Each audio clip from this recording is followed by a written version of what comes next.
앞에서 읽어보실까요? 장자야들 선서 그 111페이지라고 제가 기억하고 있습니다. 몇 페이지? 111페이지. 예, 중간 날. 111쪽 세종은 장자의 아들 선덕에게 말했다. 세종은 장자의 아들 선덕 스파타에게 말했다.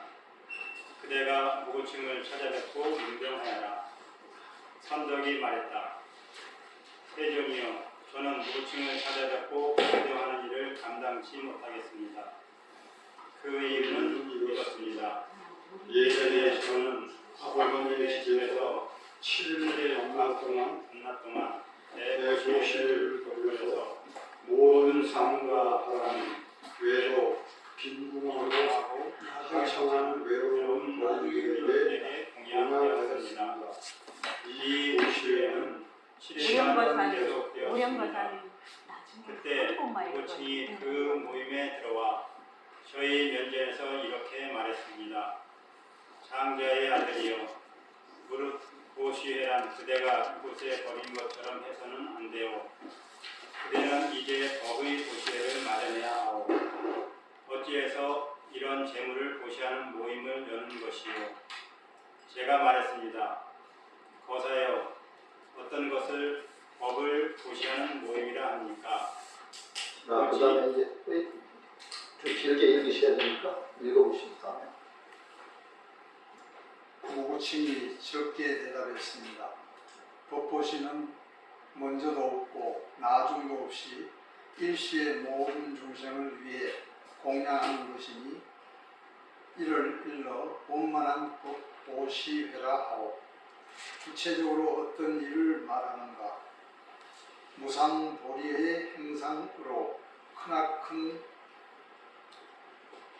사랑이 야기되는 것이며 모든 중생의 해탈을 위한 행상으로 크나큰 영민이 야기되는 것이며 모든 중생의 기쁨에 따르는 행상으로 크나큰 기쁨이 야기되는 것이며 정법과 지혜를 이해하는 행상으로 크나큰 호기가 야기되는 것이며 뛰어난 적정과 자기를 다스리는 행상으로 보시바라밀이 야기되는 것이며 금기를 범하는 중생을 교화하는 행상으로 청정계율의 바라밀이 야기되는 것이며 일체법이 무하라는 행상으로 인욕 바라밀이 야기되는 것이며 몸과 마음을 멀리 벗어나는 행상으로 정진 바라밀이 야기되는 것이며 가장 뛰어난 각지의 행상으로 선정 바라밀이 야기되는 것이며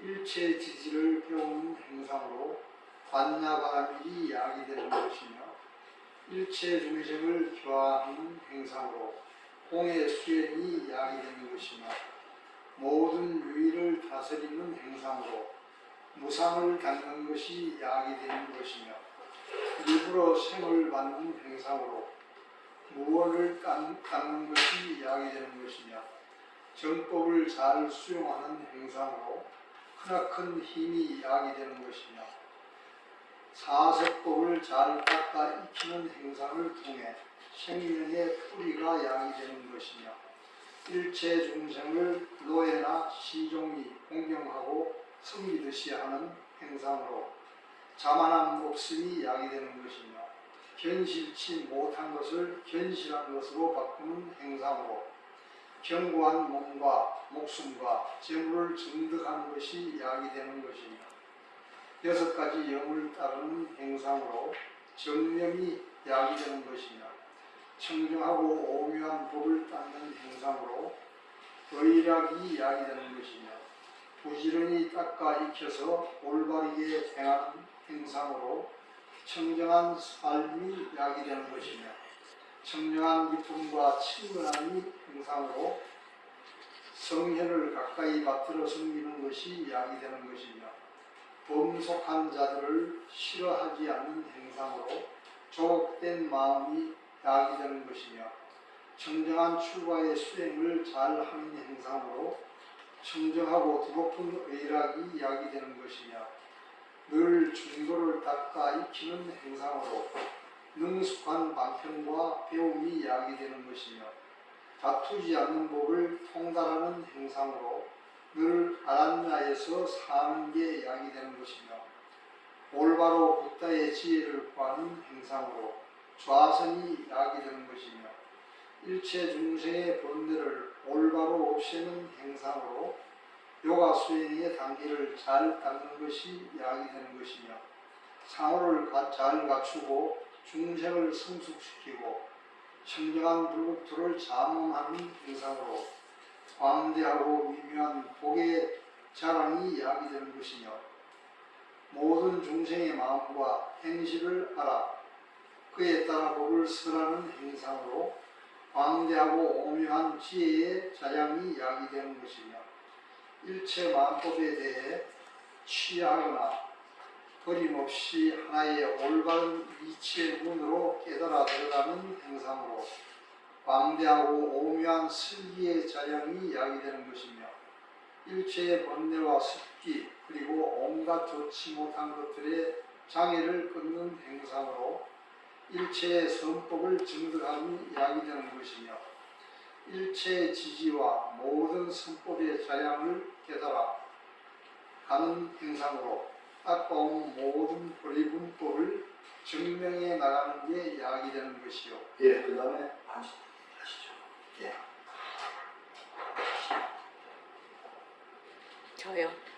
예, 편하게 하세요. 아무데나 원장님 하셔도 되고 무령보사님 하셔도? 하세요. 아, 책이 없어요. 그 다음에 네. 이렇게 그대 착한 남자들이여, 이런 것들을 법보시라 하는 것이요. 만약 보살들이 이러한 법보시화에 안주한다면 최고의 보시자라 할 것이니 세간의 천신과 인간들로부터 널리 공양을 받을 것이요. 세존이여, 저 대거사가 이 법을 설하자 200명의 바라문이 안욕따라 삼약 삼보리의 마음을 일으켰습니다. 놀라움에 가득 찬 저 역시 청정한 기쁨이 일어나 대사의 발에 공경스럽게 절하면서 10만금의 가치가 있는 보석 목걸이를 풀어서 은근히 바쳤습니다. 그러나 대거사는 받지 않으려고 했습니다. 그래서 제가 말했습니다. 대사여, 저를 가엾이 여겨 꼭 받아주십시오. 만약 스스로 마음이 내키지 않으신다면 주고 싶은 사람 누구에게나 주십시오. 그때서야 무구칭은 목걸이를 받아서 둘로 나누었습니다.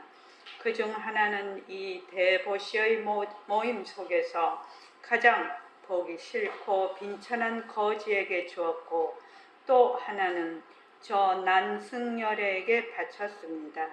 그리고는 신통력을 사용하여 대중들이 양념세계의 난승열애를 볼 수 있도록 하였습니다. 또 난승열애에게 바친 목걸이의 구슬이 난승열애의 머리 위에서 오묘한 보대를 이루는 것을 보게 하였습니다. 그 보대는 사방을 4대로 나누어 장식하고 온갖 장엄을 하여 너무나 사랑스러웠습니다. 무구칭은 이 같은 신통 변화를 끝내면서 다시 말했습니다. 만약 보시를 베푸는 자가 평등한 마음으로 이 모임 속에 가장 하찮은 거지라도 열야의 복전과 같다고 생각하면서 보시한다면, 또 아무 차별 없이 공평하게 주고 대자대비한 마음으로 널리 보시하되 어떤 과보도 기대하는 마음이 없다면 이를 원만한 법보시라 하오. 그 거지는 무구칭의 신통 변화를 보고 또 그의 설법을 듣고서는 결코 물러남이 없는 드높은 의락을 얻으면서 문득 안욕따라 삼약 삼보리의 마음을 일으켰습니다. 세존이시여, 저 대거사는 이 같은 자유로운 신통 변화와 막힘이 없는 언변을 갖추고 있기 때문에 저는 그를 찾아뵙고 문병하는 일을 감당치 못하겠습니다. 이와 같이 세조는 대보살들 하나하나에게 무구칭을 찾아뵙고 문병하라고 말했다. 보살들은 제각기 붓다에게 자기가 겪었던 인연을 말씀드리면서 무구칭 대사를 찬양하여 이렇게 말했다. 그를 찾아뵙고 문병하는 일을 감당치 못하겠습니다. 예, 이 보시 문제가 나왔네요. 참, 요 짤막한 문장 속에도 몇 번의 참 대승의 진리를 드러내는 어떤 힘이 있는지 모르겠어요. 우선 첫 번째 우리가 할 것은 이 보살품인데, 보살품의 장자의 아들 선덕이 보살로 등장했다는 것부터 이제 바로 이제 또 늘 얘기 바로 봐야 되죠. 우리가 생각했던 보살이라고 하면 관세음보살, 뭐 그런 보살, 높은 경지원 보살이 아니라 장자의 아들 선덕, 보살품에 등장하는 건 바로 이 장자의 아들 선덕을 보살로 부르는 겁니다. 그 뒤로 굉장히 많은 보살들에게 계속 부처님이 부축을 하셨다 하는 것은 정말로 대승운동에 동참한 그 큰 뜻을 낸 사람들은 다 보살이라고 했다는 정말 뚜렷한 증거가 되는 거죠. 앞에 얘기했던 보적보살도 보살이고 유마보살도 보살이고 그 다 보살입니다. 그리고 우리가 대승불교에 마음을 내고 대승의 뜻을 뒀다면 바로 우리가 지금 유마경에서 얘기하는 보살입니다. 보살의 경지가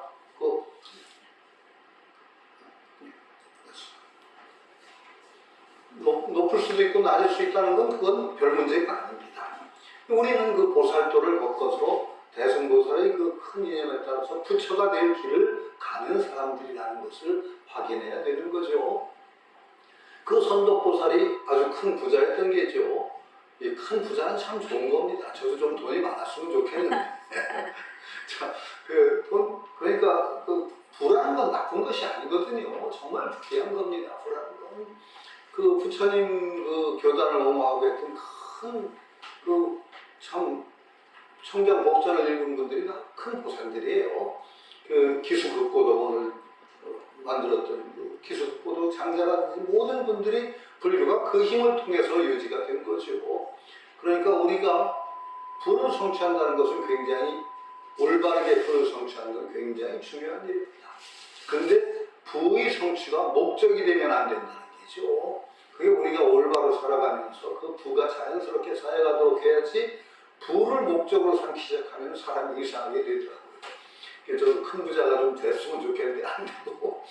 아니, 지금도 이제 저도 이제 나이가 웬만하니까 저희 선생님을 생각합니다. 제 선생님 큰 부자는 아니셨고 평생을 이제 소당 선생님, 백봉 선생님하고 엄청나게 고생을 하셨는데 나중에 당신 재산 살던 집하고 전부 털어서 법인을 세우셨죠. 제가 지금 법인의 그 이사장을 지금 그 장학생, 일기 장학생이라는 그 책임으로 법인 이사장을 지금도 맡고 있는데 선생님 그 큰 뜻을 저희들이 이어받지 못해서 큰 걱정이죠. 선생님 뜻은 그 당신이 이제 있던 재산을 전부 털으니까 그 당시에 어떻게 30억 가까이 됐어요. 돌아가시고 그래요. 선생님이 누구세요? 직업. 임창순 선생님이라고 청명 임창순 선생님이라고 그 한학자이시고 문화재위원장까지 하신 금속학으로는 하여튼 그 태두였던 분입니다. 단 한문을 또 우리 선생님이 제일 잘했느냐? 저는 그렇게 우리 선생님이라도 그렇게 말을 못해요. 한문은 뭐 그보다 대가가 있었을 건데 우리 선생님은 한문에 관한 그거는 독특한 것이 우리 선생님처럼 정확하게 우리말로 읽어낼 수 있는 분은 드물었어요. 우리말 한문, 북한문 투로 어중간하게 번역하는 걸 엄청나게 싫어하셨어요. 지금 여기 우리 알아들을 수 있는 말로 해야지 그게 무슨 번역이냐고. 그게 제일 제가 또 해외에 딴 일로 참 난감했던 경험이 있는데 제가 서울대 철학과를 졸업했는데 그때 최재희 교수라는 어른이 이제 제 은사 선생님이죠. 교수로 재임하셨던 분이고 근데 그 최재희 교수님이 제가 이제 지곡서당의 선생님한테 다닌다는 걸 알고서는 저한테 부탁을 하셨어요. 성금 내가 임창순 선생 청명이 호예요. 근데 내가 말을 해놨는데 이 비문을 써주기로 했어. 붓글씨 잘 쓰시니까. 그러니까 자네가 비문 문장 내가 했으니까 내가 찾아뵐 건데 좀 중간에 우선 전해드리게. 그래서 제가 전했죠. 선생님이 잘 친숙하게 아시는 사이인데 그것도 또 참 재밌어요. 어떻게 알게 됐느냐. 우리 선생님이 고대 박희성 선생님을 되게 좋아하셨어요. 연배가 위지. 근데 박희성 우리 선생님을 좋아하시고 그런데 두 분이 바둑을 두다가 박희성 선생님이 늘 우리 선생님한테 무슨 선생님 바둑은 좀 약하세요. 저보다 훨씬 약하세요. 근데 제가 맨날 내기에서 선생님 내기 바둑 돈도 따먹고 그랬었는데 제자로는 좀 못했는데 아니 박희성 선생님하고 바둑 두면서 아니 무슨 바둑이 최재희 바둑 같아? 무슨 바둑이 최재희 바둑처럼 이래? 그냥 최재희 선생을 몰랐대요. 전혀 몰랐는데 바둑을 두면서 왜 바둑이 최재희 바둑 같아? 최재희 바둑 같아? 그래서 최재희라는 사람이 누군데 자꾸 내 바둑이 그 사람하고 비슷하다나 이런 의문을 가졌대요. 근데 우리 선생님이 이제 성대 교수셨어요. 그러다가 시간이 나서 바둑을 워낙 좋아하시니까 시간이 나고 해서 기원에 들려서 기원에 이제 맞상대가 있으면 한판 둘 수 있잖아요. 막상대가 있다고 해서 붙여있는데 한참 바둑을 두다 보니까 역시 당신 바둑하고 비슷하더래요. 어떻게 하다 보니까 사람들이 점잖은 것 같아서 이렇게 통성은 인사합시다 뭐 그랬더니 그 양반이 최재희 교수였대요. 서울대 최재희 교수하고 성균관대학교 임상식 두 분이 기원에서 그렇게 만나서 통성명을 하고 그 뒤로 굉장히 좀 친숙해진 것 같아요.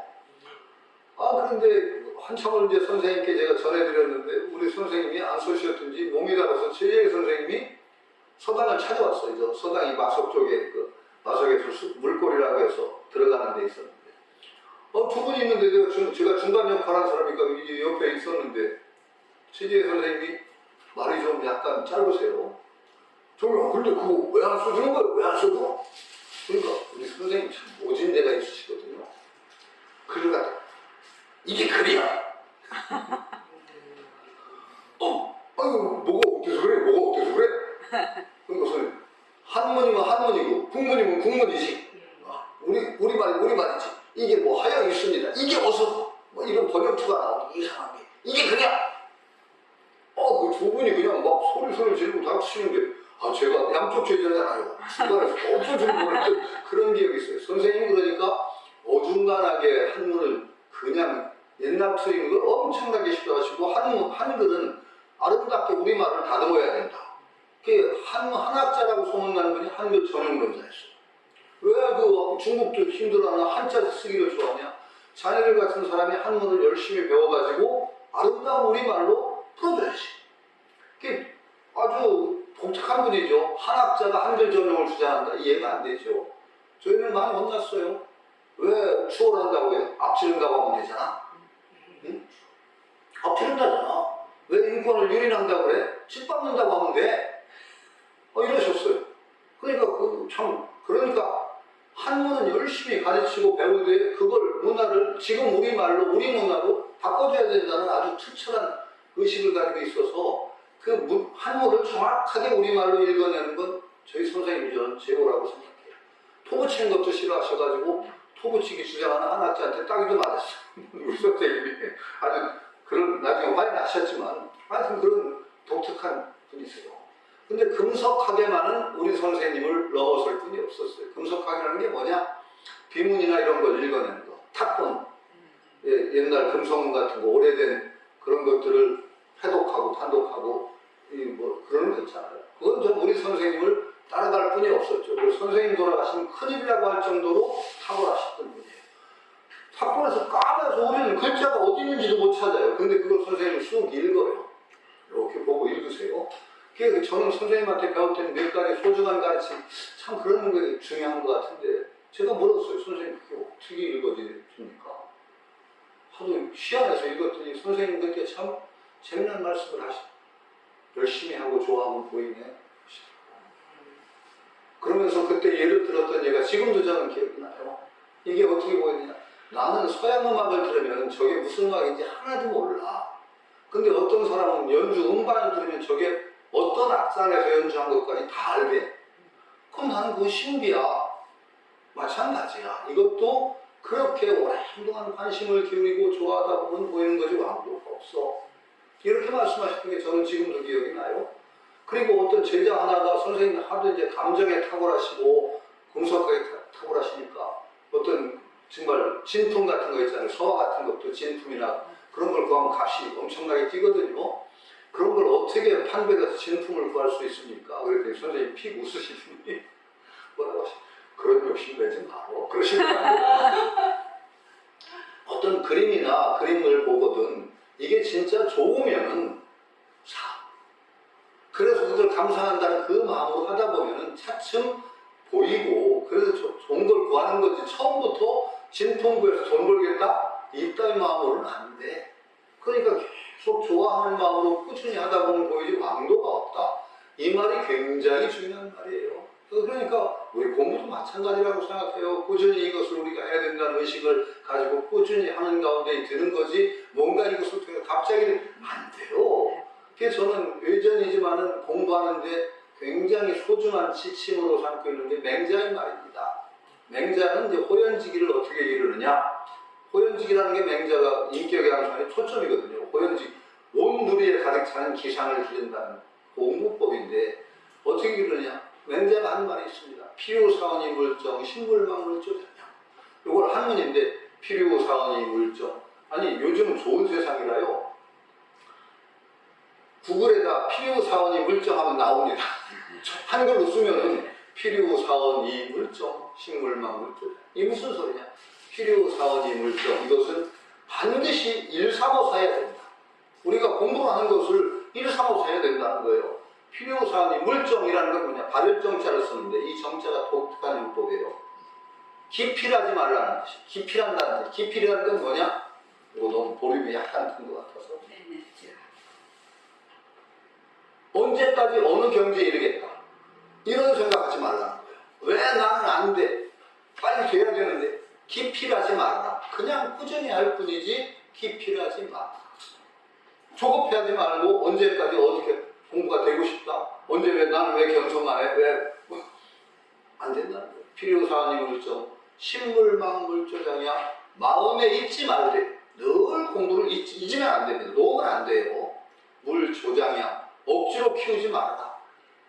억지로 키운다는 걸 알묘조장이라는 고사를 그게 나옵니다.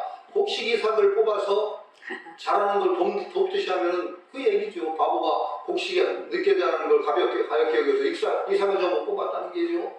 그렇게 다 말라 죽었다는 거죠. 필요사원이 물정, 식물망 물조장이야. 이게 공부의 원칙이라는 거죠. 맹자가 얘기했지만 저는 모든 공부인들의 귀감이 되는 말이라고 생각합니다. 늘 1, 3, 5, 4 하되 조장하지 말고 하는 그런 것이 굉장히 중요하다는 거죠. 선생님이 이제 그런 분인데 그 금속학에 태두셨습니다. 금속학 대개도 내시는데 그거는 확실한 증명이 되는 것이 단양에 무슨 오랜 신라시대의 비가 발견됐어요. 그러니까 국사학계에서는 굉장히 큰 사건이었습니다. 단양 적성비를 나눠서. 모든 사학자들이 다 모여서 막 그걸 가지고 토론하는데 제 친구가 국사학과 교수였어요. 거기를 다녀오더니 저한테 얘기를 했어요. 야, 성태, 너네 선생님 없으면 큰일 나겠더라. 왜? 그랬더니 그 비가 발견됐으니까 그때 사학계의 태두라는 사람들이 다 모였어요. 이병도 씨, 뭐 이기백, 뭐 신문이면 다 나는 알만한 사람이 다 모였는데 당분 이제 그 친구도 이제 교수였으니까 이제 젊은 소장이지만 끼었어요.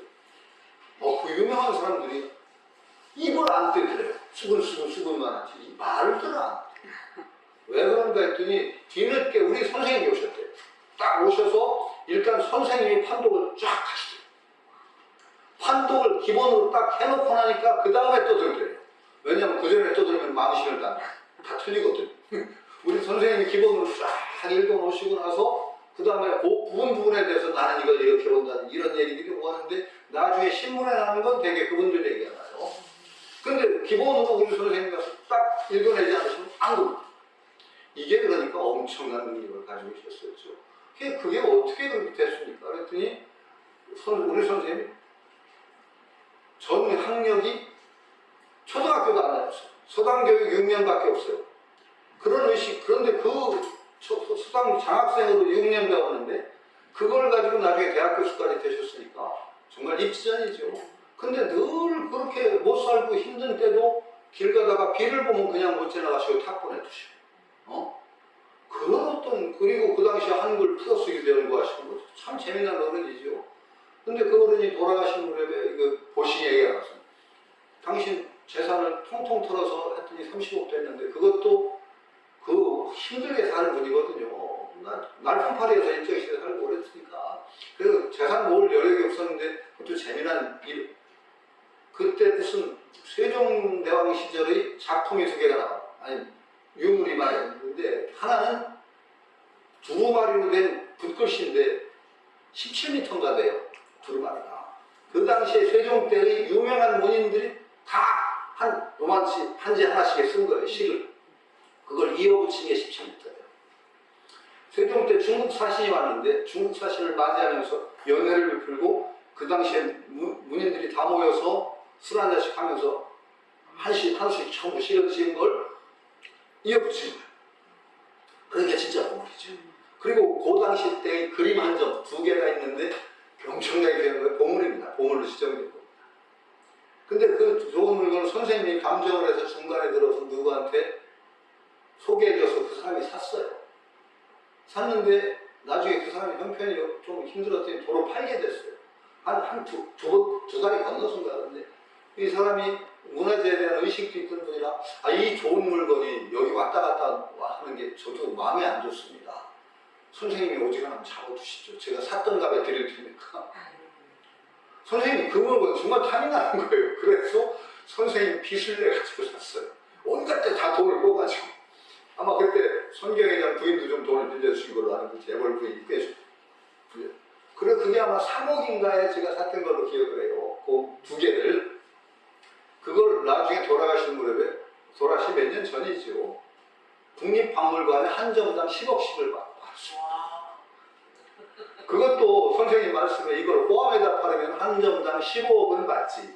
그런데 내가 문화재위원장도 하는 사람이 포함에다 팔 수 없고 국립박물관에 넘기는 게 맞겠지. 그러면서 넘겨서 국립박물관 예산이 부족해서 2회에 걸쳐서 지급을 하는 걸 기억. 그래 그게 20억이에요. 거기다 살던 집하고 통통 털으니까 30억 되는 것을 제가 세우는데 투자하셨어요. 그러니까 자식들한테 하나도 안 주셨어요. 자식들한테는 그 광개토 아드님이 고고학을 하니까 광개토당비 탁권한 걸 하나 주시. 이건 네가 해라 라고 주셨는데 그게 아마 몇 억 됐을 거예요 요새.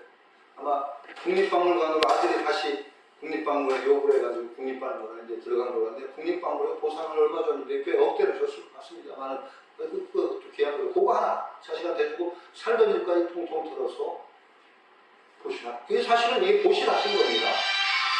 그러니까 이게 저는 굉장히 힘든 것이라고 생각해요.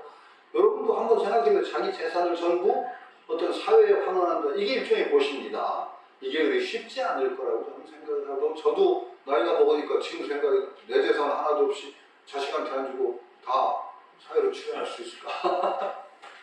그 힘든 일이죠. 이게 그래서 지금 다시 얘기합니다. 이 보시라는 게 여기는 이제 법보시부터 나옵니다. 법보시부터 나와서 그 법보 그렇게 보시하면 안 된다. 재물보시를 이제 해가지고 막 보시를 열고 크게 안 거죠 선덕이. 그랬더니 이렇게 대보시 그렇게 보시 물건으로 하는 거기에 그치는 보시를 해서는 안 되는 겁니다. 라고 야단치면서 법보시를 해야 된다. 라고 얘기를 하는 대목에서 재보시와 법보시를 하는 얘기가 나오죠.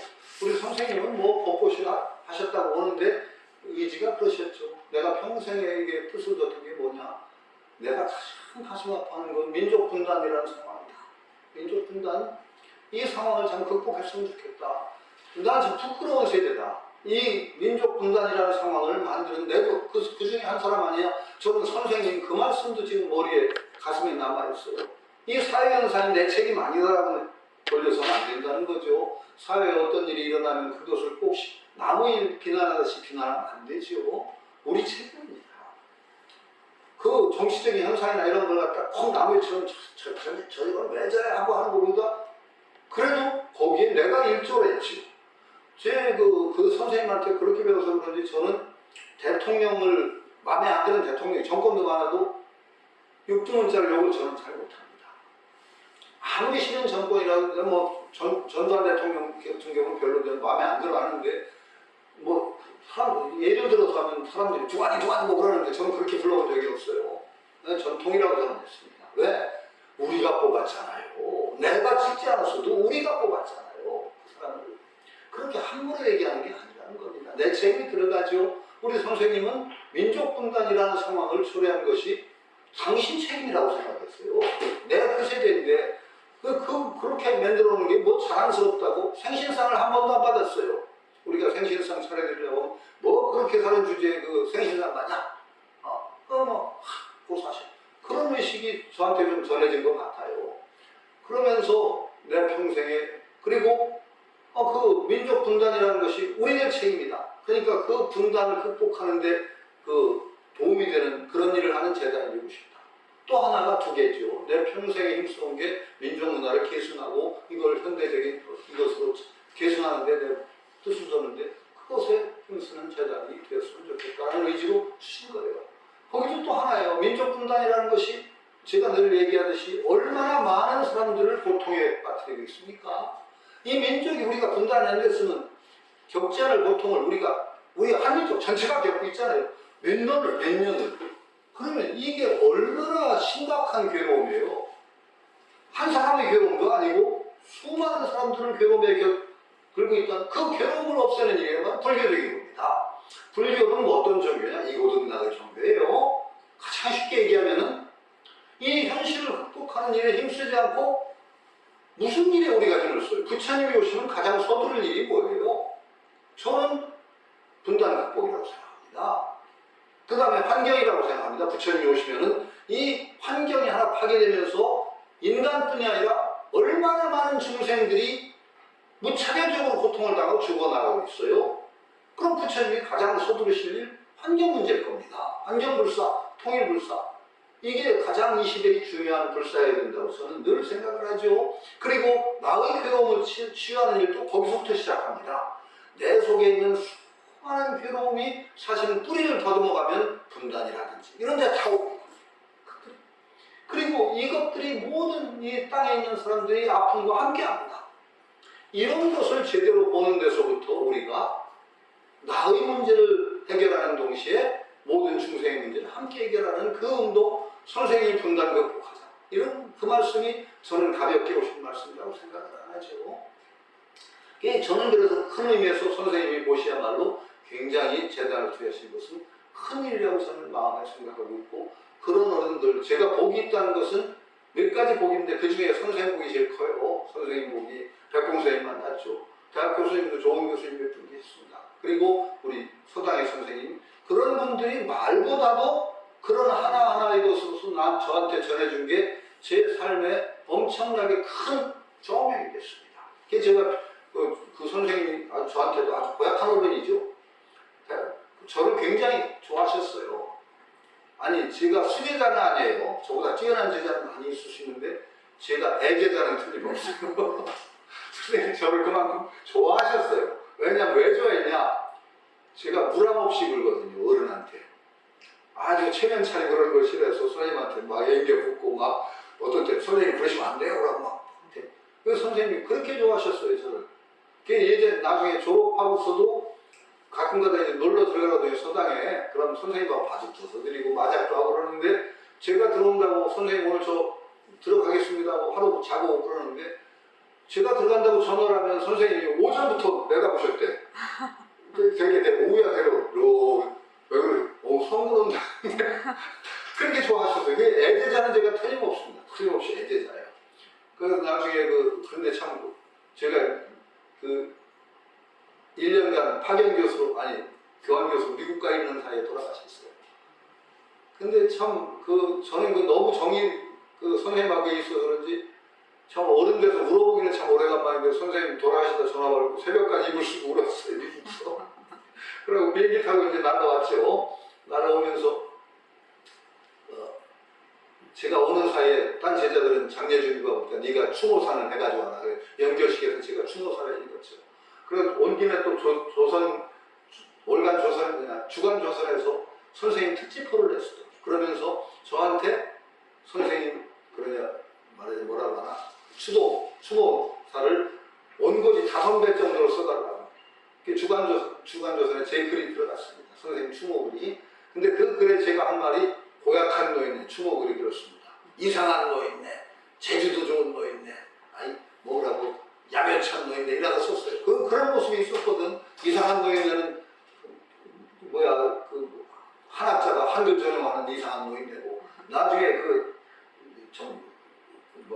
그런 노인네 중에 하나는 제가 전임됐더니 그렇게 좋아하시면서, 그런데 제가 가서 전임됐다고 인사를 드리니까 좋아하시면서 나중에 한마디, 교수 자리가 무슨 목숨 줄인 것처럼 부들부들해서 비겁하게 살지 마라. 그거 얼마나 부담이었는데요. 교수 자리 목숨 줄여서 비겁하게 살지 마라고. 얼마나 그게 저한테 평생에 딱 짐이 됐어요.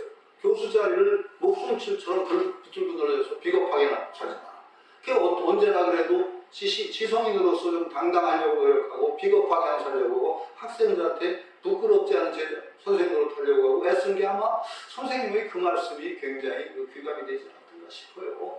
그러니까 그런 선생님의 뜻 같은 거는 여기 보시고 얘기하면 저는 굉장히 큰 법보시라고 생각합니다. 제목을 생각해 시작했어요. 그게 계속 그러니까 막 그렇게 하면 안 된다면서 계속 얘기하는데 어떤 식이냐.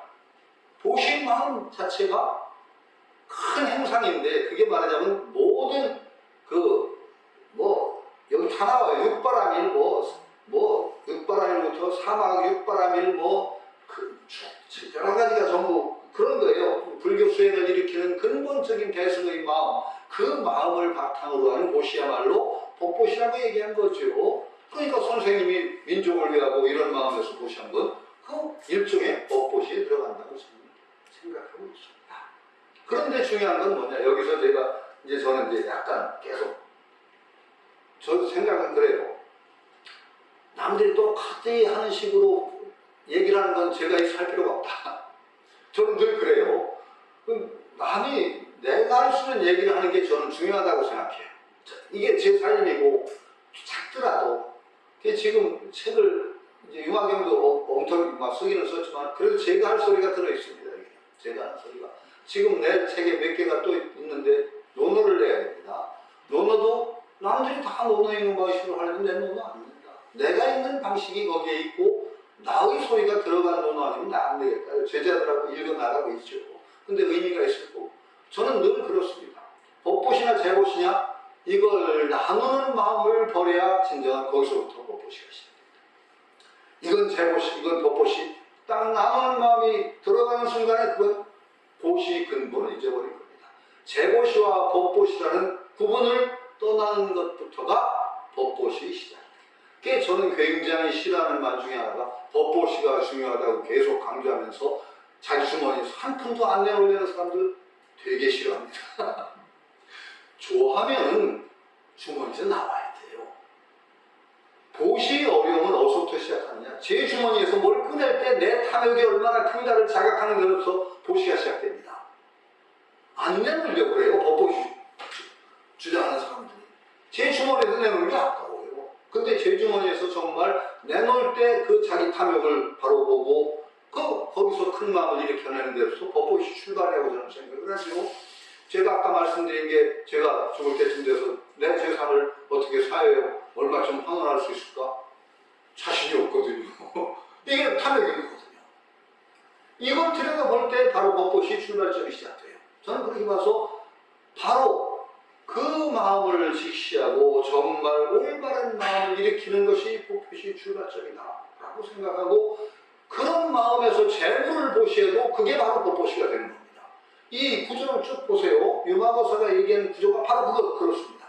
처음에 재보시를 머물지 않고 법보시를 해야 된다라고 계속 강조를 하죠.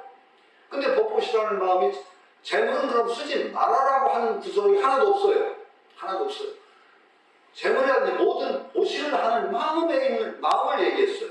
마음을 얘기했지 재물은 필요 없다라고 하는 것이 있나 한번 보세요. 한 군데도 없습니다. 재물에 머물러서 거기에 한정을 두어서 할 때 정말로 큰 대승의 마음이 깃들지 않은 그 보시가 야단을 맞을 대상인 거지 재물을 보시라는 것이 한 번도 재물을 하지 말아라고 한 적이 없습니다.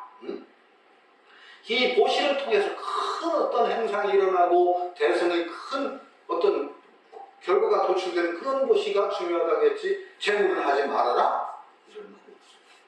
저는 굉장히 중요하게 또 그 뒤에는 그렇게 관계가 별로 안 좋아졌습니다. 몇 분 벗들이 또 중요한 벗들이 있었어요. 근데 그 벗들 가운데 모든 것은 자기가 옳다고 생각하는 일에는 돈부터 내야 된다고 주장하는 벗이 하나 있었어요.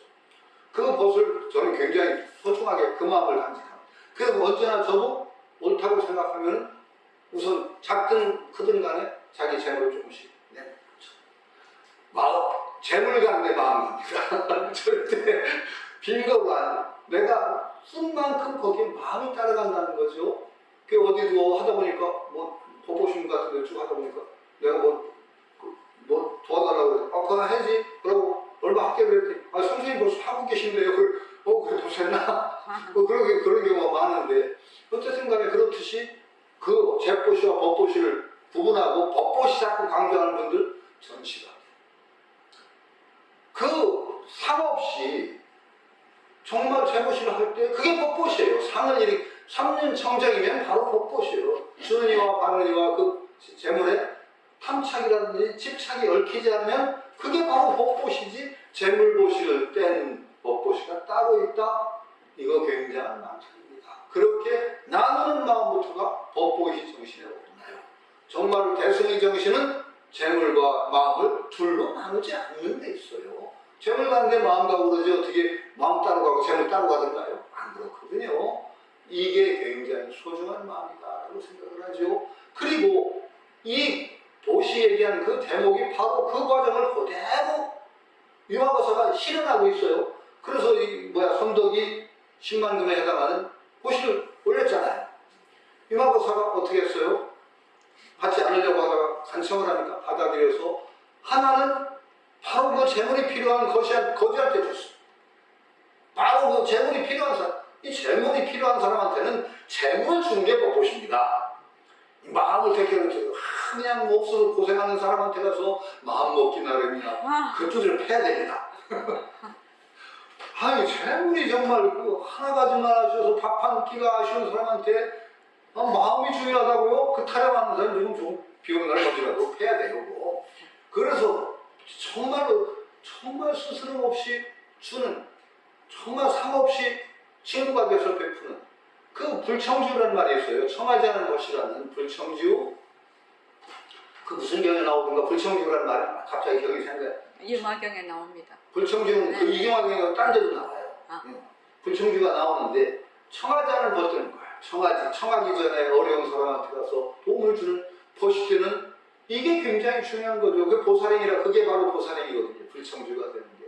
그게 마치 어디에다 불청주가 됩시다라는 꼭지로 저한테 글을 요청해 왔는데 근데 요새는 버티기도 어려워요. 내가 당신 친구 되겠다고 하면 사람들이 이상하게 보거든요. 그 정말 모르게 해야 돼요. 티 안 내고.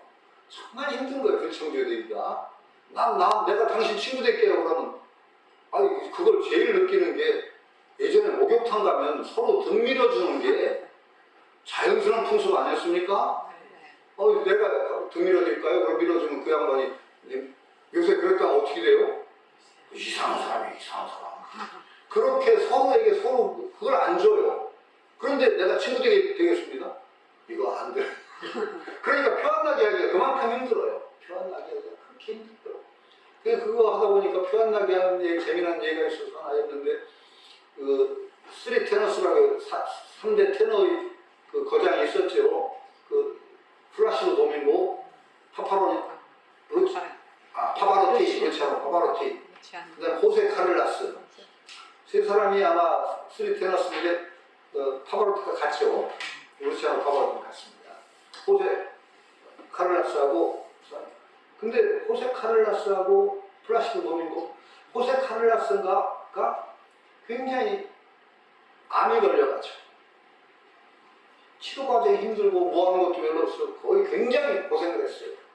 힘들었어요. 그런데 마침 암 치료를 도와주는 재단이 있다고 해서 어떻게 거기에 연결이 돼서 그 재단의 후원을 받아가지고 암 치료를 잘 끝냈어요. 다 끝내고 보니까 그게 플라시도 도밍고인가가 세운 재단. 그것도 자기 친구가 아니었어요.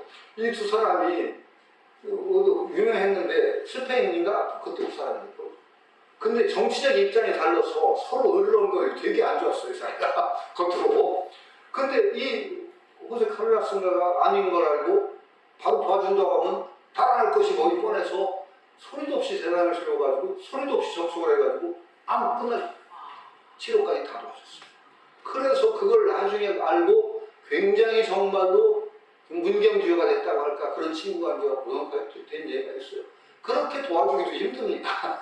그렇게 표 안 내고 도와줬으니까 그렇게 먹혔을지 모르죠. 그 얘기를 제가 좀 썼어요. 그런데 친구 되기 힘들 때 불청지가 되는 길, 정말 불청지가 되는 큰 길은 봉사할 일이 많습니다. 봉사활동에 참여한다 이럴 때 그냥 티 안 내고 도와줄 수 있는 거. 그 다음에 불청주가 되는 거, 많은 사람이 고통을 받을 때 아까 같은 거 환경이라든지 그런 일에 우리가 소리 안 내고 헌신하고 도와주고 그 기금 도와주고 참여하고 하는 것도 저는 불청주라고 생각을 합니다. 불청주. 알고 보니까 이 보림선에도 불청주가 굉장히 많다고 그래요. 소리 없이 그렇게 회비를 후원금을 내주셔서 유지된다는 참 드문 일이라고 저는 생각합니다. 다 불청지죠. 그런 마음을 내는 것이 바로 굉장히 소중한데, 바로 지금 첫 번째 그 10만 금의 보시가 가장 필요한 거지한테 갔습니다. 재물이 필요한 사람에게 정말 하나의 상이 붙지 않은 마음으로 거기에 간 거. 그 다음에 하나는 난승열애한테 큰 깨달음을 상징하는 그분한테 올라갔어요.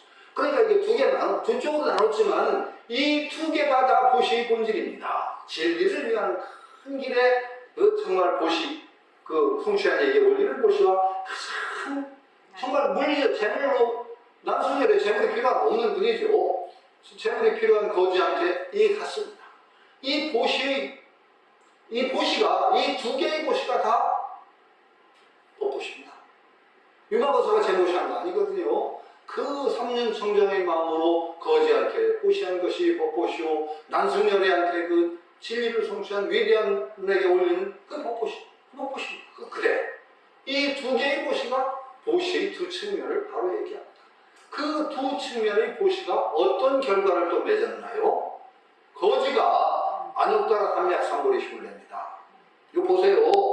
그 거지는 누구침의 신통변화를 보고 또 그의 설법을 듣고서는 결코 물러넘는 드높은 의락을 얻으면서 문득 안욕따라 삼맥삼보리의 마음을 일으켰습니다. 그 커다란 참 걸림없는 마음으로 준 제보시가 안욕따라 삼맥삼보리의 마음으로 회양이 됩니다. 이 구조가 바로 법보시입니다. 우리는 정말 부실할 때 그런 마음으로 해야 됩니다. 그 불청주가 돼서 적어도 저는 뭔가 하여튼 국제적인 어려움이 있는데 저는 한두 개는 꼭 보시를 하려고 애를 쓰고 있습니다. 어쨌든 간에. 그래서 괴로움을 겪는 사람들에게 나의 힘이 조금이라도 전해지기를 바라는 마음이 있죠. 그리고 어떤 많은 중생의 괴로움이 겪는 현실을 개선하는데 우리가 힘을 보태는 것도 덮보십니다. 그런 마음을 계속 우리가 퍼져나가야지 우리 사는 세계가 불세계로 돼가는 것이고, 그 속에서 그것이 내 고통이라는, 내 괴로움이라는 생각이 조금이라도 일어나야 돼요. 그건 남의 일이다. 이러면 안 되죠. 선생님한테 아까 이 분단이라는 현실을 입은 우리 세대가 뭐가 잘났다고. 이 말이 참 무서웠어요. 저는 그래서 우리 정치 현실에 그래서 정말로 열심히 생각하되 함부로 남의 일처럼 욕하지 말자. 우리가 뽑은 대통령이고 마음에 안 들어도 비판은 안 돼. 남의 일처럼 하지 말고 우리가 함께 이룬 이 현실을 뭔가 좋게 다듬어가려는 그런 큰 마음을 일으키는 것이 굉장히 중요하다. 그런 마음 이 법보시와 연결시켜서 해야 된다고 생각합니다. 여기 이 구조가 참 재밌어요. 그래가지고 난승열애 그것은 어떻게 되죠? 난승열애. 난승열애는 고대를 이뤄서 사랑스러워가지고 그 난승열애가 이루시는 그 신통력이 또 수많은 사람에게 큰 영향을 미치죠. 진리를 추구하는 분에게 가마를 일으키죠. 제보시로 받은 그 거지가 또 거기서 안욕따라 삼맥삼보리 마음을 일으키죠. 이러한 보시들이 우리 세상을 바꾸고 나를 바꾸는 근원적인 힘이어야 된다. 이렇게 생각하죠. 제보시와 법보시를 나누지 않고 정말로 그런 마음에서 우리가 보시를 일으켜야 된다. 라고 생각하죠. 육바람 일 가운데 첫 번째가 뭐예요? 보시입니다. 보시. 이 보시의 마음이 이래야 되기 때문에 중요한 겁니다. 이 보시의 마음이 없이는요, 딴 것도 이루어지지 않는다고 저는 봐요. 보시마면 그러니까 총체적으로 법보시와 재보시를 하는 정말 대승적인 가르침이 응축돼서 들어있기 때문에 보시가 이렇게 중요하다 이렇게 생각합니다. 그리고 이 보살품이 보시로 딱 마무리되는 것도 저는 의미가 있다고 생각해요. 우리 저 수행 조면은 그 부처님 가르치면 원래 그 앞에는 사막이 활동되었는데 보시가 없었어요.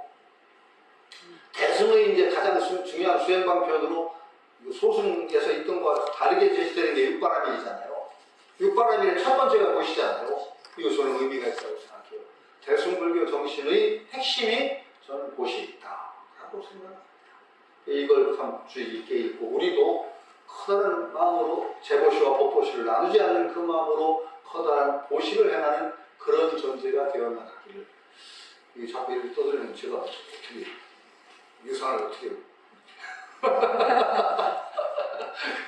자, 그 법보시를 좀 하고 싶어요. 제가 정말. 그래서 뭔가 자식들은 얼마큼 헐만큼 컸고 살만큼 사니까 거기다 꼭 내재 살을 쪄서 거기다 버티기보다는 뭔가 사회가 의미 있게 좀 회양을 했으면 좋겠다. 그런 마음을 지금도 가지고 있고 늘 이렇게 떠들 때는 그런 떠들 때 약간 재반성을 좀 해야 되겠다 하는 생각을 하고 있습니다.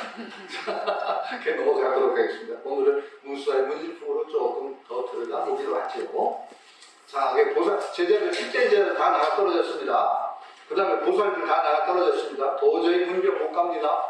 이 문병하는 자리가 보통의 자리가 아니라는 걸 아는 게죠. 이제 넘어가서 문수사의 문질품에 123쪽으로 갑니다. 114. 예, 그 문수사리가 이제 믿을 분 한 분밖에 안 남았어요. 자, 문수사의 문질품 그대로 읽어주시죠. 저기 영상으로 참여하신 분 중에 한 분. 그럼 여기서 읽으실까요? 예. 그 다음에 그러면은 원명거사님 부부팀에서 한번 읽으시죠. 예. 부처님께서는 문수사리에게 말했다. 그대가 무구칭을 찾아뵙고 문병하여라. 문수사리가 대답했다. 세존이여, 저 대사는 응대하기가 어렵습니다. 법문에 깊이 들어가 있고 설법에 능합니다. 대항할 수 없는 묘한 말재주가 있으며 깨달음의 지혜는 막히는 데가 없습니다. 일체 보살들의 모든 사업을 이미 남김없이 이루었으며 대보살들과 열애들의 비밀스러운 것도 다 들어갈 수 있습니다. 온갖 마분을 잘 다스려서 그 능숙한 방편은 걸림이 없습니다. 더 이상 이원성이나 자병이 없는 법계 영역의 궁극적인 비안에 도달했습니다. 단일한 모습의 장엄한 법계에 관해 끝없이 다양한 모습으로 법문을 설할 수 있습니다. 모든 중생의 근기에 따른 수행을 완전히 통달하고 있으며 지고의 신통력으로 훌륭히 누희하며 크나큰 지혜와 교묘한 방편을 성취했으며 이미 모든 질문에 대한 대답을 얻어 어떤 두려움도 없이 자유롭습니다. 그래서 수준이 낮은 자들의 언변으로는 대항할 수가 없습니다. 그러나 저는 부처님의 위신력을 받아 그를 찾아뵙고 문병하겠습니다. 그를 찾아뵈면 제 힘으로 그와 감문하겠습니다. 그때 그곳에 있던 보살들과 대제자들과 제석천, 범천, 보세와 무천자들은 모두 이렇게 생각했다. 지금 이 두 보살은 깊고 광대한 타고난 이해력을 갖추고 있다. 서로 논쟁하게 되면 분명 미묘한 법문을 설할 것이다. 우리들은 지금 법을 들으러 온 것이니 문수사리를 따라가서 무구칭을 찾아뵈어야 하겠다. 그리하여 보살 8,000명, 성문 500명, 한량없는 수십만의 제석천, 범천, 보세, 그리고 천자들이 모두 법을 듣기 위해 따라가겠다고 정하였다.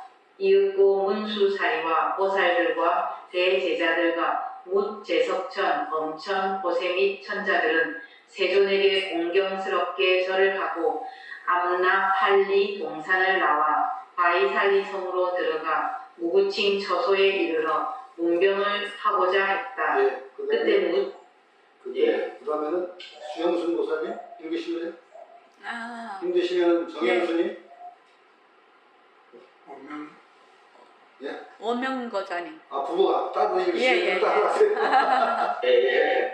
그때 무호칭은 이런 생각을 했다. 지금 문수사리와 모든 대중들이 함께 문병을 하러 오고 있다. 내 이제 신통력으로 방안을 비우고 모든 자석과 가구, 시중들, 움직이들을 치워야겠다. 오직 침상 하나만을 놓고 병을 앓으면서 누워있으리라. 이렇게 생각한 무호칭은 곧 대신통력으로 방안을 비워 모든 세간살이를 없애고 오직 침상 하나만을 놓고 병을 앓으면서 누웠다. 문수사리와 대중들은 무호칭의 집에 들어와 세간살이와 시중뿐 움직이조차 없앤 비어있는 방에서 무호칭 혼자 한 개의 침상 위에 누워있는 광경을 보았다. 무호칭이 문수사리를 보고서 큰 소리로 말했다. 잘 오셨습니다. 보시는 바 없이 보시고 보는 바 없이 보시고 듣는 바 없이 들으십니다. 예, 거기까지. 문수사리. 그 다음에 정현수님이나 박연님, 정현수님 여기 먼저 보이십니다. 정현수님이 책이 있나? 네, 책 있으세요? 정현수님 읽으실 수 있으면 마이크가 꺼져 있는데. 아니, 안 되면 박연희님? 네. 정현수님 책 읽으시면 읽으세요. 그렇습니다, 보사여. 이미 와버린 자는 다시 올 수 없습니다. 이미 가버린 자는 다시 갈 수 없습니다. 왜냐하면 이미 와버린 자는 온다는 걸 상정할 수 없고 이미 가버린 자는 간다는 걸 상정할 수 없기 때문입니다. 이미 본 자는 다시 본다고 할 수 없고 이미 들은 자는 다시 듣는다고 할 수 없기 때문입니다. 이 문제는 이 정도로 하지요. 거사여, 고통은 견딜만 합니까? 생활은 지낼만 합니까? 사대는 조화를 이루고 있습니까? 병은 치료할 수 있습니까? 병이 더 심해지지 않을 수 있습니까? 세존께서 은근히 만수무강을 묻더이다. 거사여, 이 병이 조금이라도 나아지셨습니까? 행동거지와 기력이 점차 편안해지십니까? 지금 그 병의 원인은 어디서 생겼나요? 생긴 지 오래됐다면 어떻게 없애야 합니까? 무고침이 말했다. 모든 중생의 문명과 삶에 대한 가래가 생긴 지 오래됐듯이 나의 이 병도 생긴 지 오래되었습니다. 아득히 먼 과거부터 생사를 거치면서 중생이 병들었기에 나도 따라서 병이 든 것입니다. 그러니 중생이 치유된다면 나도 따라서 치유될 것입니다. 왜냐하면 모든 보살은 중생들의 오랜 생사유전에 의지하는데 그 생사유전에 의지하는 데서부터 병이 있기 때문입니다. 만약 중생이 병과 고통을 벗어난다면 모든 보살들도 다시 병이 없게 됩니다. 비유하자면 자식이 하나뿐인 세간의 장자가 있는데 그는 지극정성으로 그 자식을 사랑합니다. 아이를 보는 기쁨으로 잠시라도 떼놓질 않습니다. 자식이 병들면 부모도 병들고 자식의 병이 나오면 부모도 낫습니다. 보살도 마찬가지입니다. 모든 중생을 마치 외아들처럼 사랑합니다. 중생이 병들면 보살도 병들고 유정 중생의 병이 나오면 보살도 낫습니다. 또 무슨 원인으로 생겼냐고요? 보살의 병이란 대비심에서 나옵니다. 문수사리가 네, 부럽다. 그 다음에 보살. 박연희님. 예. 문수사리가 물었다. 거사여, 이 방은 어째서 텅 비어 시중들이 하나도 없나요? 무고친이 말했다. 일체의 불국토 자체가 비어있는 것입니다. 어떻게 비어있는 것입니까? 본성상 비어있기 때문에 비어있습니다. 문수사리가 또 물었다. 그 공성에 비어있음이 무엇입니까? 공성이기 때문에 모든 분별이 비어있습니다. 공성은 분별할 수 있습니까? 분별 자체가 비어있습니다. 따라서 공성은 공성을 분별할 수 없습니다. 이 공성은 어디에서 찾아야 합니까? 이 공성은 62견 속에서 찾아야 합니다. 62견은 어디에서 찾아야 합니까? 모든 부처님의 해탈 속에서 찾아야 합니다. 모든 부처님의 해탈은 어디에서 찾습니까? 모든 중생들의 마음작용 속에서 찾아야 합니다. 또 문수사리께서는 왜 시중들이 없느냐고 물으셨습니다만 일체의 악마들과 모든 외도들이 다 나의 시중들입니다. 왜냐하면 일체의 악마는 생사의 삶을 옹호하고 모든 외도는 온갖 소견을 즐겨 하는데 보살도 그 속에 있으면서 생사와 소견을 회피하거나 저버리지 않습니다. 이 때문에 악마와 모든 외도들이 다 나의 시중들인 것입니다. 예, 그 다음에 이은수님이 자리를 비우신 것 같으니까 홍정환이 문수사리가 말했다. 거사의 병은 어떤 종류의 병입니까? 내 병은 전혀 형상이 없어 볼 수가 없습니다. 그 병은 육신과 관련된 병입니까? 마음과 관련된 병입니까? 내 병은 육신과 관련된 것이 아니니 육신의 상을 여리었기 때문입니다. 그러면서도 육신과 관련된 듯한 것은 마치 거울의 영상 같은 관계이기 때문입니다. 또 마음과 관련된 것도 아니니 마음의 상을 여리었기 때문입니다. 그러면서도 마음과 관련된 듯한 것은 마치 환상 같기 때문입니다. 땅, 물, 불, 바람의 사대 중에서 어느 데에서 나온 병입니까? 모든 중생의 몸은 다 사대에서 나옵니다. 그러한 중생에겐 병이 있고 그 때문에 나도 병이 있는 것입니다. 그러나 나의 이 병은 사대에서 나온 것은 아닙니다. 왜냐하면 사대의 성품을 벗어났기 때문입니다. 예, 일단은 오늘은 여기까지만 읽겠습니다. 다 읽으면 다음 그리고 제가 요약한 것도 한번 읽고 하겠습니다. 이건 제가 읽을게요. 보살들도 차례로 물러서니 과연 누가 문병 인물을 감당할까? 그래도 믿을 분 하나 남았다. 보방자 중의 보방자라 하는 문수사리보살이 있었네. 부처님께서 부촉하신다. 결국 그대가 가야 할 것 같아. 문수사리보살이 답한다. 그 유마도사는 참으로 응대하기 어렵습니다. 참으로 높고 깊은 성취가 있고 변제와 신통이 견딜 수 없습니다. 그렇지만 부처님의 위신력에 의지하여 힘껏 그와 담론해 보겠습니다. 이리하여 이루어지는 유마도사와 문수사리 보살의 법석, 참으로 귀한 그 자리를 누가 놓치려 하겠습니까? 수많은 스님들과 천신들, 보살들이 우르르 문수사리보살을 따라 나섭니다. 유마도사 이것을 알고 방을 깨끗이 비우고 침상 하나만을 놓고 그 위에서 병을 앓고 누워있다. 우리들 모두 그렇게 홀로 앓고 있는 사람들이런가? 문수사리보살이 오는 것을 보고 유마도사 한 살을 쏘아보내신다. 오는 것 없이 오시고 보는 것 없이 보시고 듣는 것 없이 들으시는군요. 문수사리보살 그 화살을 척 받아내시고 본격적인 법담에 들어간다. 대승불교 역사에 가장 찬란하게 빛나는 자리가 여기서 열립니다. 맛보기로 담론의 몇 토막을 들어볼까? 왜 이 방은 비어있나요? 불국토가 본디 비어있는 것입니다. 왜 시종들이 하나도 없나요? 모든 악마와 의도들이 다 나의 시종이거든요. 이 가운데 가장 찬란하게 빛나는 한 대목, 거사님 병의 원인은 무엇인가요? 중생이 병들었기에 나도 병이 든 것입니다.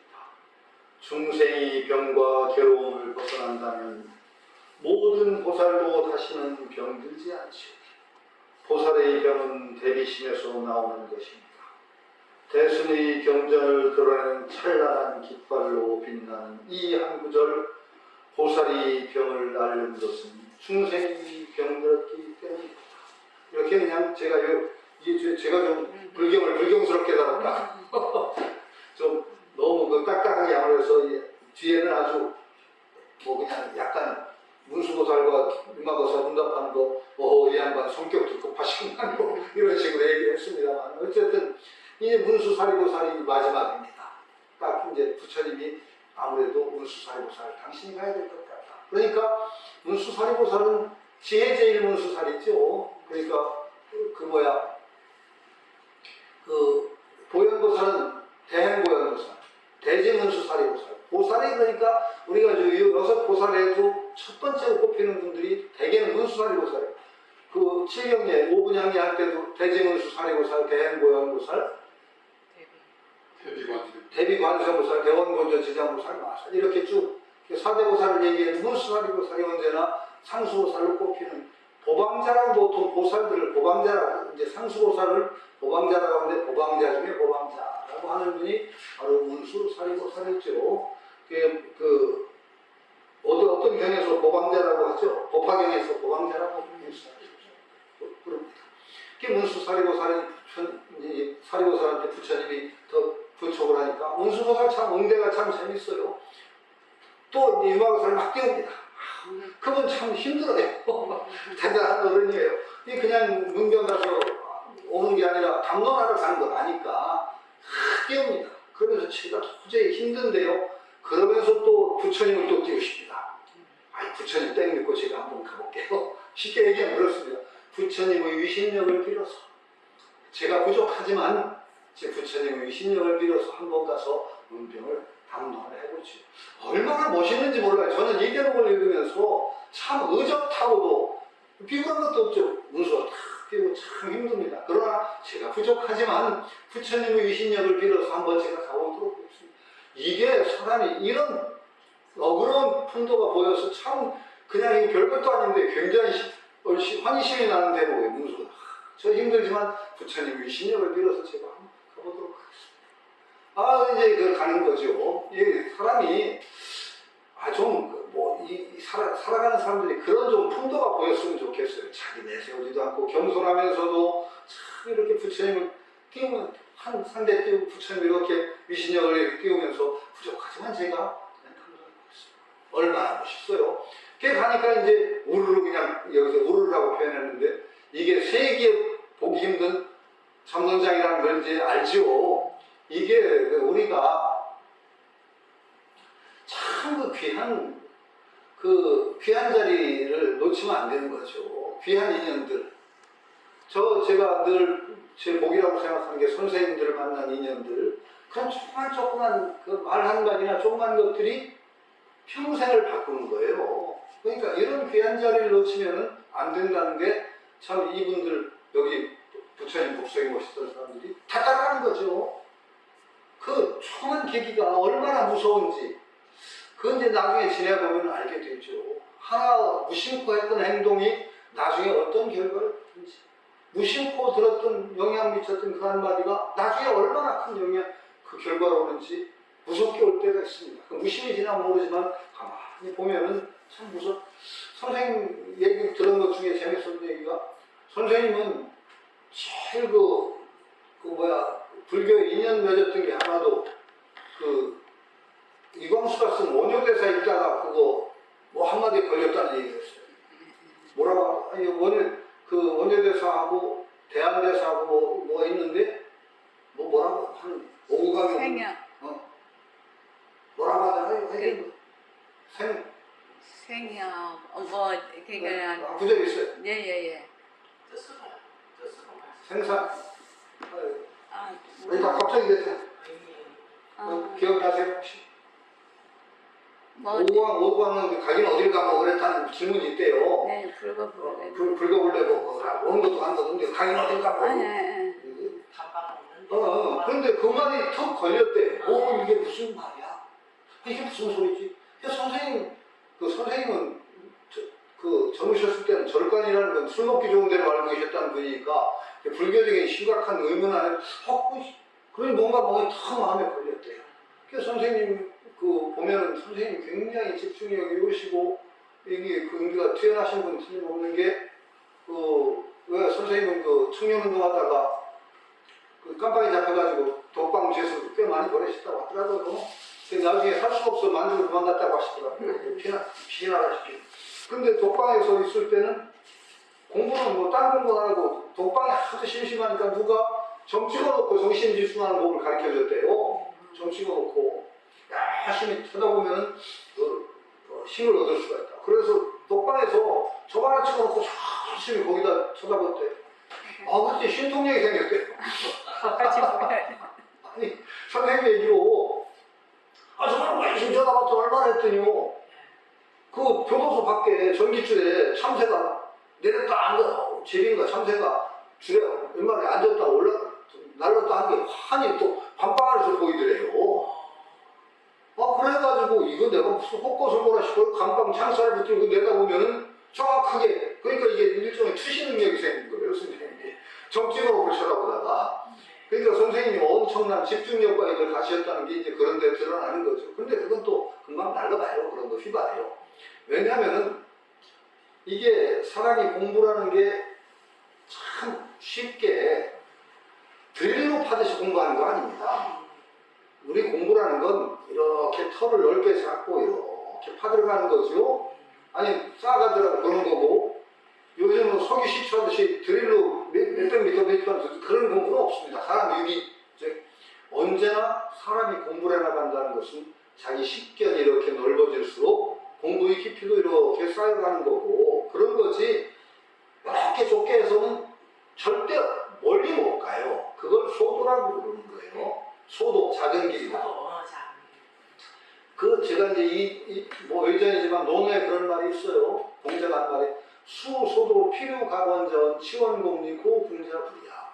수소도 비록 작은 길이라고 하더라도 수소도 필요가관전 반드시 거기에는 올바른 게 있기 마련이야. 반드시 성과가 있다는 거예요. 그러나 치원공리 멀리 가다 보면 그건 반드시 신흙밭에 빠지듯 막힌다. 그래서 고분자불이야. 그런 까닭에 분자는 그런 길을 추구하지 않는다. 점 찍어놓고 보는 길 소도입니다. 반드시 볼만한 게 나옵니다. 없는 게 아니에요. 반드시 볼만한 게 나오냐? 결코 그건 멀리 못 가요. 그러니까 이게 터가 짧고 그 큰 서원도 없고 그런 건 뭐 멀리 가는 일이 없습니다. 우리가 공부를 해나간다는 건 서원도 크게 세우고 이렇게 불교적인 식견도 쌓이고 삶에 대한 어떤 건전한 상식도 이게 바탕이 돼야 높이 가고 멀리 가는 거지. 그거 한 곳만 뚫어서 되겠다? 이건 될 수 있을 거예요. 그러나 굉장히 위태로운 길이고 결코 멀리 못 가는 길이죠. 선생님이 그 공부를 하셔서 조그만 재미를 보셨대요. 근데 바로 날아가요. 그런 거 아예 소원이 없고 큰 지향점이 없는 공부가 결코 멀리 갈 수가 없습니다. 아니 사람이 그 초능력이나 신통력이 없다는 사람을 보면 참 불쌍해요. 지가 못 봤다고 뭐 없대. 이런 멍청한 불교에는요 깨달음을 가는 과정에 삼명육통이 반드시 나옵니다. 삼명육통이 있는 게 불교 교리예요. 불교도면서 신통력을 부정해? 불교를 부정하는 거랑 마찬가지예요. 삼명육통이 반드시 교리 속에 들어있습니다. 삼명육통이. 그러니까 그걸 목적으로 하지 않을 뿐이지 과정에 반드시 나오게 되어 있습니다. 조금만 정신을 집중해도 신통 비슷한 게 나옵니다. 투시가 일어납니다. 멀리 떠나는 것도 볼 수가 있습니다. 갑자기 그냥 딱 그걸 신통력이 없다고 하잖아요. 그러나 그런 것들은 잠시 현상이고 소도로 반짝하는 것이기 때문에 결코 못 가죠. 그런데 제가 그 얘기를 하려는 건 아니고 선생님 나중에 그 무자화도 들고 그냥 막 엄청나게 애를 쓰셨다는 얘기 들었어요. 막 눈이 쌓여서 늘 사람처럼 되기도 했다는 얘기도 있는데 동네 사람들이 뭐 부척해왔다고 하는 동네 사람들이 현명을 해가지고 뭐 했다는 거 그런 얘기 들으셨죠? 선생님 공부하는데 빛이 나가지고 뭐 불난 줄 알고. 불난 줄 알았다고 그래가지고 뭐 보물이 나요 뭐 올라오니까 사람. 그러니까 선생님이 그만큼 집중을 하시고 공부를 하셨다는 게 틀림없죠. 그런데 나중에 타투할 때 먼저 터진 게 불거불레 그거 원효대사 그때 의문이 먼저 터졌대. 그게부터 탁 하면서 그냥 불덩이 터졌다고 하는 얘기 하시더라고요. 그거 참 희한하다 그러시. 그때 그냥 우연히 이렇게 의문 삼아 했던 것이 그게 먼저 터지더라. 그 얘기를 하셨다. 들으셨죠? 뭐 네. 들으셨을 거 아니에요? 네, 예, 예. 참 그러니까 우리가 참 가볍게 이렇게 가졌던 의문 같은 것들, 이것들이 소중한 계기가 돼서 자기 공부에 어떤 영향을 줄지 모르는 거거든요. 그게 굉장히 소중한 그런 대목들이 있죠. 그게 운수사리보살, 이제 갑자기 그리가 안 나요. 운수사리보살이 다 그런 신력을 해서 또 갑니다, 이제. 겸손함과 당당함이 있다고 했죠. 그러니까 그 귀한 기회를 참 놓치지 않은 보살들이 왕창 다 따라가는 거죠. 그 몇 명이었던 것 같은 몇만 대 중에 네, 엄청. 그게 문수, 이제 그걸 오는 거라서 참 이게 그 문수사리보, 아니, 이제 융화보사가 무대를 꾸밉니다. 참 무대가 참 재밌어요. 방에 싹 비어.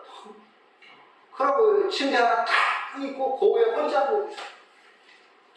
저는 이 대목에서 저는 이상한 데서 감동을 느끼는데 이 대목에서 저는 감동을 느꼈어요. 나보는 것 같아. 왜냐? 참 우리라는 존재가 저는 언제나 이걸 인정해야 된다는 겁니다. 우리가 허무의 바다에 있습니다. 어느 잡을 게 아무것도 없는 게 본래 우리입니다. 믿을 게 많은 것 같아도 또 선생님이 생각나요. 그래서 지난주에 얘기했지. 아플 때 아이고 아파. 이놈의 자식들 말이지. 응? 선생님이 아파하는데 대신 아파주는 거 하나도 없고 나쁜 놈들이라고 막 그러잖아. 그래서 내가 저분이 아픈 거야. 조금 의심도 가졌다고 그랬죠. 마찬가지. 내가 아픈데 말이야. 제자분들이라고 하나도 대신 아파주는 거. 대신 아파주는 사람 없고 대신 해주는 사람 없어요. 우리는 정말 텅 빈 땅에 홀로 있는 존재예요. 우리가 진리를 깨닫기 전에는 허무의 바다에 떠있는 외로운 섬이에요. 유마버스가 다 병을 피우시고 거기에 홀로 누워 계셨다. 홀로 앓고 계셨다. 이게 모든 중생이 앓는 병의 양상이 바로 이 양상이다라고 저는 느꼈어요. 유마경을 읽다가. 그게 가슴이 아주 저리더라고요. 내가 이렇게 알면서 내 병도 모르고서 이러고 쩔쩔거리고 잘난 척 살고 있지. 이 생각이 들면서 유마버서가 텅 빈 방에 그 외로운 신상에 홀로 앓고 계신 유마버서의 모습이 이게 참 내 모습인데 이 생각이 들어 저는 정말 가슴이 정말 저렸습니다.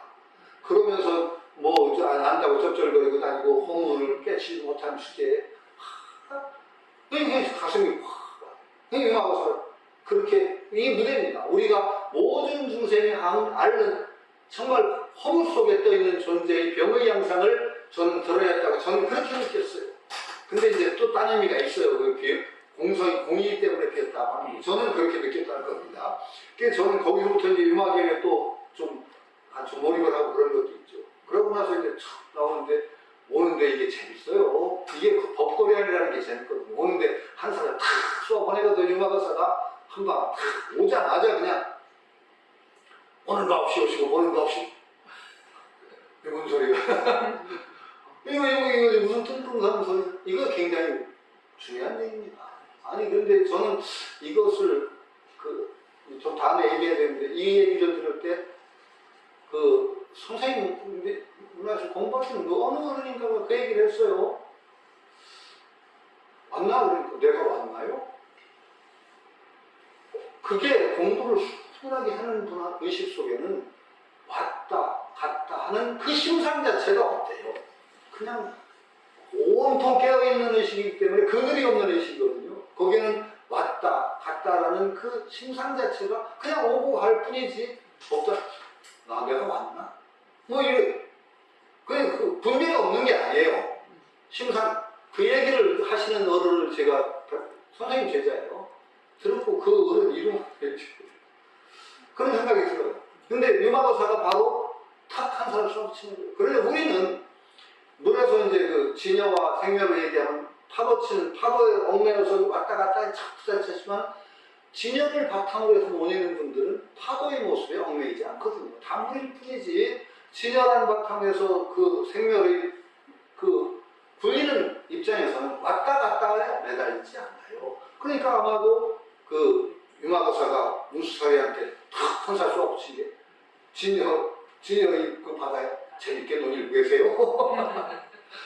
딱 쏘아붙인 것 같아요. 그래서 저는 거기다 그 책을 쓰면서 문수사리께서 이 양반 성격도 급하지 그러면서 오자마자 그러자마자 이제 이 유마거사가 그러니까 성격도 급하지 아니 그래 숨 좀 돌리고 합시다 그러면서 내가 그 문병 사절로 왔는데 문병을 해야 될 거 아니에요 하면서 유마거사가 이제 문수사리가 그 얘기는 저도 듣고 잠깐 미뤄두고 너무 그렇게 서둘지 마시고 얘기할 얘기 많으니까 그러면서 이제 부처님의 이 당신한테 준 사명을 하는 거예요.